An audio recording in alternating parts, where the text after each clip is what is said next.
Бесікте баланы тербеткен кезде ана бар 62 тамырынан мейірімімен мейірленіп отырып тәрбиелеу керек. Қазір бізде мына телефонда әнді қоя салу, оны ұйықтататын кезде тербетудің өзінде үлкен мән бар ғой, мейірленіп отырып уақыт бөлу.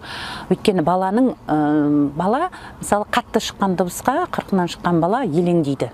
Қатты дауыс көтермеген, айқай-шу шығармаған, оны қорғап бәріне қамқорлық жасаған ананың әуені баланың құлағына жеткен кезде ол бала мейірімге толы бала болып өседі, мейірленіп өседі. Бала кішкентайынан нені естісе, құлағымен есту қабілеті бірден өмірге келгеннен бастап елеңдейді ғой. Сол естіген кезінде ол балада сол қатпарлар көбейеді.